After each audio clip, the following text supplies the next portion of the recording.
Hey, first grade, it is time for social studies. Our target today says, I can identify landforms and their characteristics. Remember, characteristics are like the details and the different things that make up something.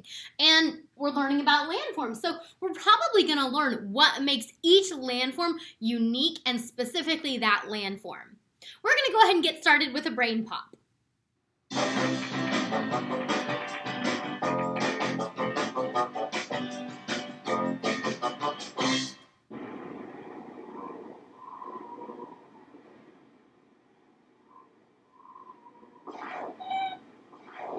What's up, Moby? You want to climb Mount Everest? But that's the highest mountain in the world. What is a landform? A landform is a natural formation or area of land. There are many different landforms all over the planet. Well, a continent is one kind of landform. Earth's land is divided into 7 continents: North America, South America, Europe, Africa, Asia, Australia, and Antarctica. There are different landforms all over the continents. There are even landforms right in your neighborhood. What are raised areas of land? A hill is a landform that rises up and has a rounded top. The steep ones are fun to ride down. Be careful, Moby. A mountain is a landform that rises high above the area around it and has a peak at the top. A row of connected mountains is called a range. The Andes mountain range is the longest in the world. It goes through 7 countries. A plateau also rises above an area like a mountain, but a plateau has a flat surface on top. What are lower areas of land? A valley is a landform that is lower than the area around it.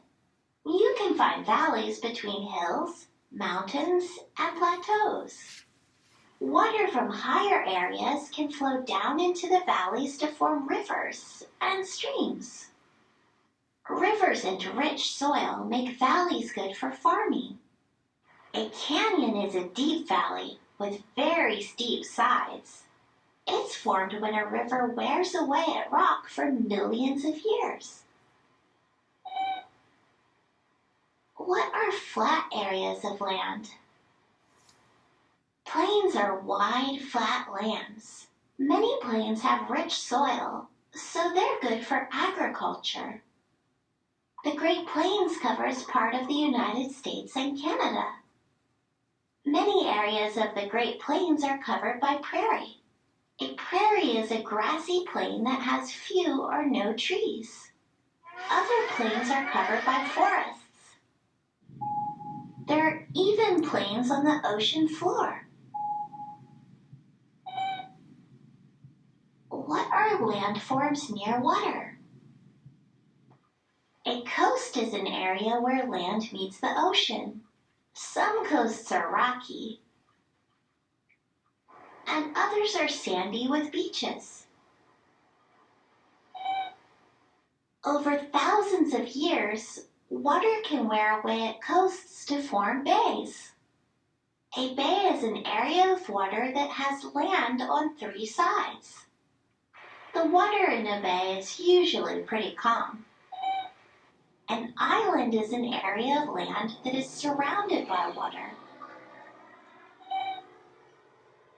The Caribbean has over 7,000 islands. A peninsula is an area of land that has water on 3 sides. The state of Florida is a really big peninsula.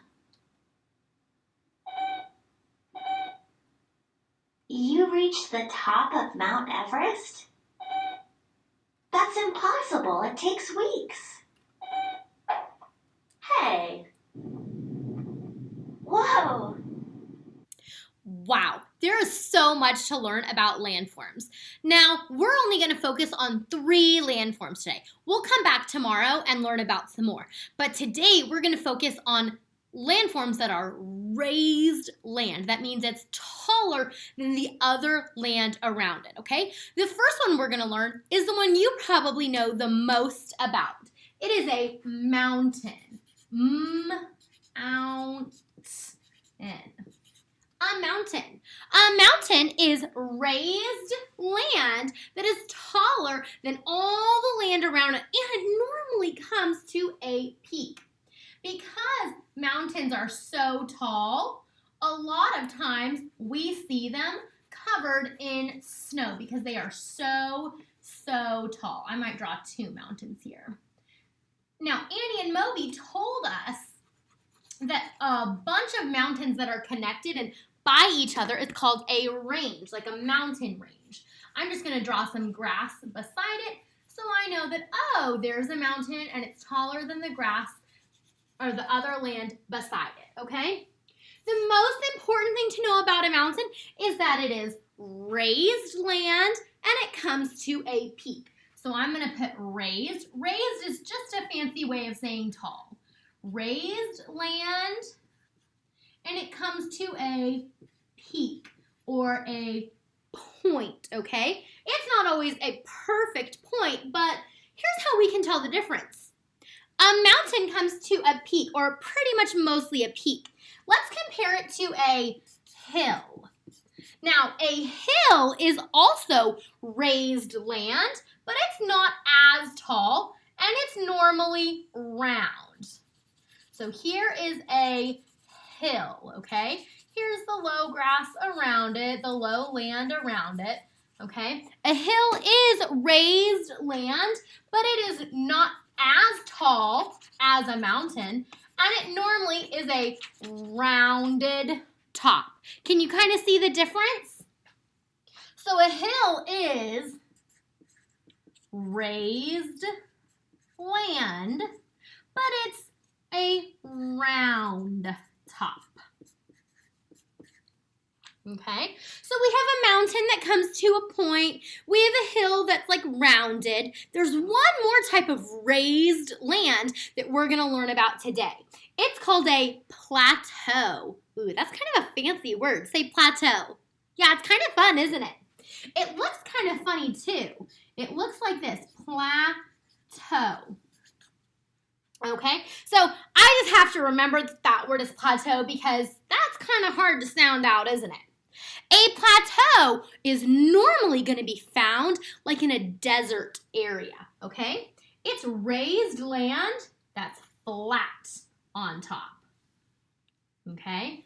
So if it's normally in a desert, I'm going to draw it mostly brown, and I'm going to put some orange in it, and maybe a different orange to kind of show me, oh yeah, that kind of looks like the desert.